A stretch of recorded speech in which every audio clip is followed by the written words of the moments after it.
Ասում են, կրկեսը չի աշխատում, դա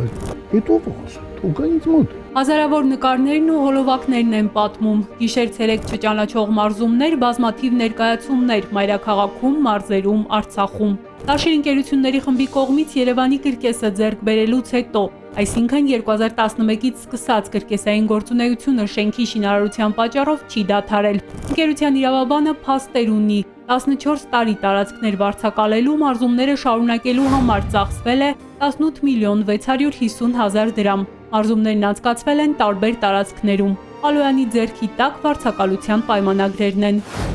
Սա օրինակ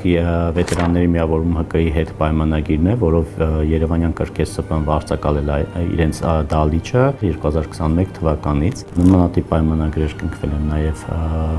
Հայաստանի պետական ֆիլհարմոնիա ՊՕԱԿ-ի հետ, Գիլի ՍՊ-ի հետ, մինչև այդ 2018 թվականից ունենք այս պահին էլ նաև կույրերի միավորման հետ կնքված պայմանագիր։ Այս տարիների ընթացքում առնվազն 15 աշխատակցի վճարվել է 119 միլիոն դրամ աշխատավարձ։ Ընկերությունների խմբի իրավաբանը հաստատում է փաստեր բերում, որևէ փուլում աշխատակիցները գործազուրկ չեն եղել։ Կրկեսի շենքի բացակայության պայմաններում վարձակալած տարածքներում շարունակել են երեխաների հետ մարզումների իրականացումը, ապահովել են կրկեսային ներկայացումների բեմադրումը եւ ներկայացումը։ Մի քանի տասնամյակ Երևանի կրկեսի գեղարվեստական ղեկավար, ապա տնօրեն աշխատած Սոս Պետրոսյանը պատմում է, ինչ ճանապարհ անցան վերջին 14 տարում, ինչև վերջնական ոտքի կկանգներ Երևանի կրկեսի շենքը։ Չկա մի գյուղ, չկա մի տարածք, չկա մի զորամաս,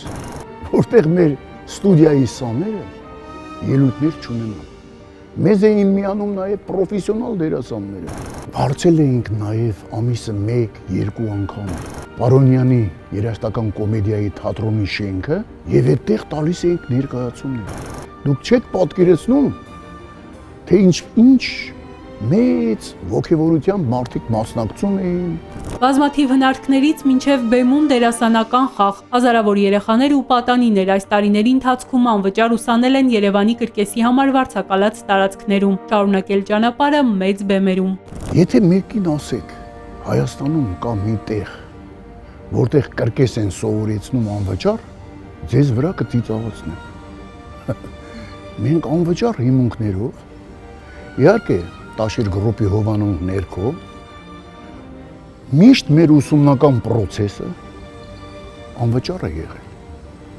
Ոչ մի լումա մենք երեխայից չենք վերցրել։ Տաշիր արենայի բացումից հետո էլ վարձակալած տարածքներում երեխաների պատանիների մարզումները շարունակվում են։ Դրանք չեն ընդհատվում, երբ արենայում ներկայացումներ են։